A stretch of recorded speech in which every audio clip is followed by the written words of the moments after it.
Hey guys, कैसे हैं आप सब? होप सब बढ़िया ही होंगे, एकदम फर्स्ट क्लास। सो भाई, आ गया है जुलाई का महीना और साथ ही आ चुका है बारिश का मौसम भी। और ऐसे में खासकर रूरल एरियाज़ में और छोटे शहरों में इलेक्ट्रिसिटी का गुल हो जाना आम बात है।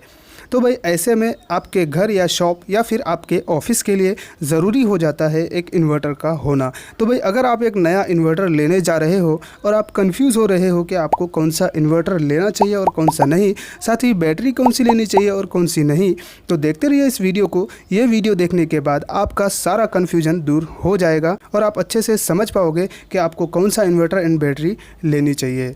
सो वीडियो पसंद आए तो लाइक ज़रूर कर देना और चैनल में नए हो तो भाई चैनल को सब्सक्राइब कर सकते हो। सो चलिए स्टार्ट करते हैं।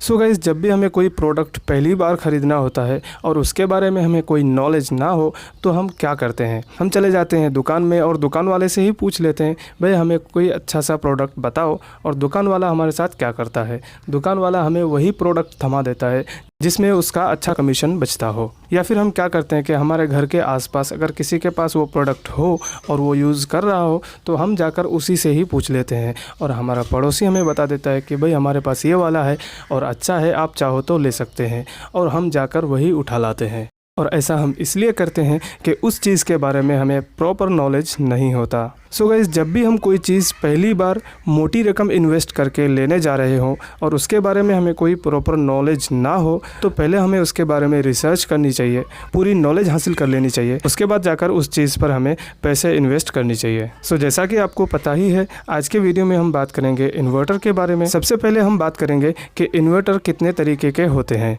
या फिर यूँ कह लें कि इन्वर्टर की कितनी किस्में होती है। सो बेसिकली इन्वर्टर की दो किस्में होती है, एक नॉर्मल इन्वर्टर और दूसरा यूपीएस इन्वर्टर। नॉर्मल इन्वर्टर की अगर हम बात करें तो ये मार्केट में काफ़ी दिनों से चलन पर है। तो पहले हम बात करेंगे नॉर्मल इन्वर्टर के बारे में। मान लीजिए कि आपके घर में नॉर्मल इन्वर्टर लगा हुआ है और आपका इन्वर्टर जब फुल चार्ज हो जाता है, उसके बाद जब लाइट जाती है तो लाइट जाने से लेकर इन्वर्टर के ऑन होने के बीच में लगभग 1 सेकेंड का टाइम लग जाता है। तो मान लो कि अगर आप कोई कंप्यूटर चला रहे थे या फिर लैपटॉप चला रहे थे जहाँ आपके कंप्यूटर में अलग से यूपीएस लगा हुआ नहीं था, या फिर आपका जो लैपटॉप है उसमें बैटरी ही नहीं था, वो डायरेक्ट करंट से ही चल रहा था, तो यहाँ पर लाइट जाने से लेकर इन्वर्टर ऑन होने तक लगभग 1 सेकेंड का टाइम लगता है। और इतने में आपका कंप्यूटर भी शट डाउन हो जाता है और आप जो भी काम कंप्यूटर में कर रहे थे उसको सेव करने का भी आपको टाइम नहीं मिलता और सारा का सारा काम कचरा हो जाता है। और कंप्यूटर दोबारा ऑन करने के बाद आपको फिर से दोबारा सारा का सारा काम शुरू से करना होता है। और वहीं पर अगर हम बात करें यूपीएस इन्वर्टर की तो उसमें ऐसा बिल्कुल नहीं होता। यूपीएस इन्वर्टर में लाइट जाने से इन्वर्टर ऑन होने के बीच कुछ माइक्रो सेकेंड्स का टाइम लगता है और इससे पहले कि आपका कंप्यूटर या लैपटॉप शट डाउन हो, इन्वर्टर ऑन हो जाता है और आपका कंप्यूटर या लैपटॉप शट डाउन यानी बंद नहीं हो पाता, वो कंटिन्यू चालू रह जाता है और आपका मेहनत बर्बाद नहीं होता। अब तक आप समझ चुके हैं कि इन्वर्टर की दो किस्में होती हैं और दोनों में क्या क्या डिफरेंस है। और अब हम बात करेंगे इन्वर्टर की वैरायटीज़ के बारे में। तो इन्वर्टर की 3 वैरायटीज़ होती हैं। Number 1 square wave inverter, number 2 modified sine wave inverter और number 3 pure sine wave inverter. सबसे पहले हम बात करेंगे स्क्वायर वेव इन्वर्टर के बारे में। जैसा कि नाम से ही पता चलता है स्क्वायर वेव, तो लाइट जाने के बाद जो हमें करंट आउटपुट मिलता है उस करंट की फ्रीक्वेंसी का शेप स्क्वायर में होता है, इसलिए इसको स्क्वायर वेव इन्वर्टर कहते हैं। स्क्वायर वेव होने के कारण जिस फ्रीक्वेंसी का करंट हमारे घरों में इलेक्ट्रिसिटी के जरिए आती है उस फ्रीक्वेंसी का करंट ये हमें प्रोवाइड नहीं कर पाता और इसी कारण से हमारे घरों में चलने वाले कई उपकरण कई बार ख़राब भी हो जाते हैं और अगरचे वो उपकरण वारंटी में भी था तब भी उसकी वारंटी लॉस हो जाता है। और लाइट जाने के बाद जब इन्वर्टर चलता है तो उसमें एक अजीब तरह की नॉइज़ जनरेट होती है। अब बात करते हैं मॉडिफाइड साइन वेव इन्वर्टर की। तो मॉडिफाइड साइन वेव इन्वर्टर क्या है कि वो एक स्क्वायर वेव इन्वर्टर ही है, उसी को मॉडिफाई करके साइन वेव बनाने की कोशिश की गई है, लेकिन ये भी हमें उस फ्रीक्वेंसी का करंट प्रोवाइड नहीं कर पाता। सो अब बात करेंगे finally pure sine wave inverter के बारे में।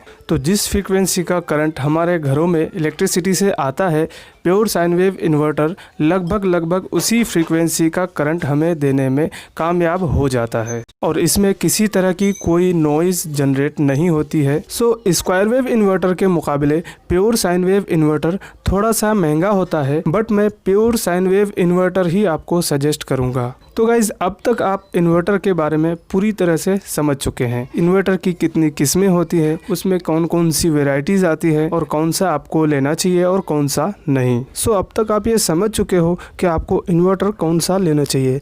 लेकिन यहाँ पर कहीं ना कहीं आपके मन में एक और सवाल आ रहा होगा कि इन्वर्टर चलो हमें समझ में आ गया कि कौन सा लेना चाहिए, लेकिन हमें इन्वर्टर कितने क्षमता वाला, कितने पावर, कितना कैपेसिटी वाला इन्वर्टर हमें लेना चाहिए, ये कैसे पता करें। तो यहाँ पर सबसे पहले हमें ये पता करना है कि हमें जो इन्वर्टर लेना है उस पर हम कितना लोड देने वाले हैं। यानी लाइट जाने के बाद आप इन्वर्टर से क्या क्या उपकरण चलाना चाहते हो। जैसे मान लो आपके घर में एक टीवी है, 2-3 पंखा है और लाइट वगैरह है। मान लो फैन जो है वो 60 वाट का है और लाइट जो है वो 10 वाट का है या 20 वाट का है और टीवी है तो वो 100 वाट का है या समथिंग उसके आसपास ही कुछ होगा। तो सबको कैलकुलेट करने के बाद टोटल में कितना वाट आता है। मान लो कि सारा कुछ कैलकुलेट करने के बाद 350 वाट का हमारा लोड होता है। तो यहाँ पर 350 वाट में 100 वाट और प्लस कर लो, क्योंकि 350 वाट तो फिक्स है।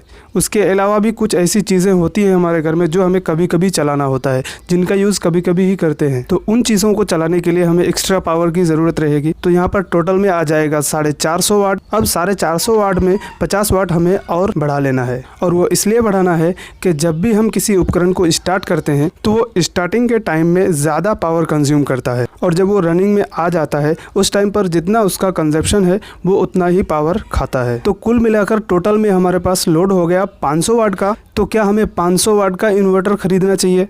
500 वाट का अगर हमारे पास लोड है और अब हम जा रहे हैं मार्केट में इन्वर्टर खरीदने, तो वहाँ पर हमें देखना है कि इन्वर्टर जो हम लेने जा रहे हैं उसके अंदर एफिशिएंसी कितना है। तो गाइस, इलेक्ट्रिसिटी से चलने वाले जितने भी उपकरण होते हैं, सारे के सारे उपकरण में एफिशिएंसी होता है। किसी का 80% होता है, किसी का 70%, किसी का 90% होता है। तो एफिशिएंसी होता क्या है, यहाँ पर मैं आपको शॉर्टकट में बताता चलूँ। आपके घर का लोड है 500 वाट, तो वो सिर्फ आपके घर का ही लोड है, लेकिन इन्वर्टर भी तो एक उपकरण है, वो भी तो बिजली खाएगा। तो जो बिजली आपका इन्वर्टर खाएगा उसी को एफिशिएंसी से नापते हैं। अगर आपका इन्वर्टर 70% एफिशिएंसी वाला है तो आपको 70% का आउटपुट मिलेगा, 30% आपका पावर इन्वर्टर खा जाएगा। अगर आपका इन्वर्टर 80% एफिशिएंसी वाला है तो 80% पावर आउटपुट आपको मिलेगा और 20% पावर आपका इन्वर्टर खा जाएगा। अगर आपका इन्वर्टर 90% एफिशिएंसी का है तो आपको 90% पावर आउटपुट मिलेगा और 10% पावर आपका इन्वर्टर खाएगा। सो अभी तक आप समझ चुके होंगे कि एफिशिएंसी क्या होता है। तो जैसा कि हमारा लोड है 500 वाट, तो मान लो कि आप जो इन्वर्टर लेने जा रहे हो उसकी एफिशिएंसी है 80% और आपके घर का जो लोड है, जो आप अपने घर में चलाना चाहते हो इन्वर्टर से, वो 500 वाट का लोड है। तो यहाँ पर 500 को डिवाइड कर देना है 0.8 से, तो यहाँ पर आंसर आ जाएगा 625 VA। तो देखिए, इन्वर्टर का जो रेटिंग होता है वो VA में होता है, V for volt, A for ampere, volt ampere में होता है। तो एग्जैक्ट 625 वोल्ट एम्पियर का इन्वर्टर मार्केट में अवेलेबल नहीं भी हो सकता है। तो आपको क्या करना है, उसके नियर बाई खरीद लेना है, थोड़ा ज़्यादा ही लेना है, कम नहीं लेना।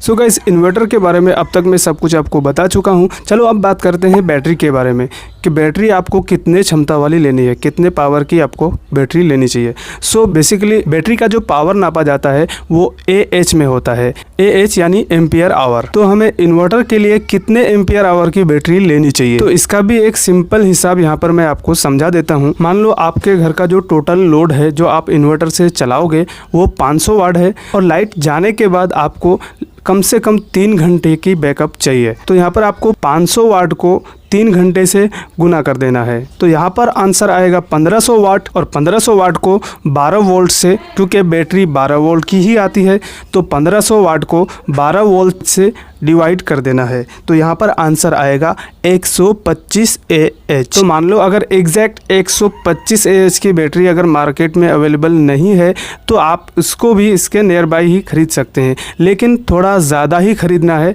कम नहीं।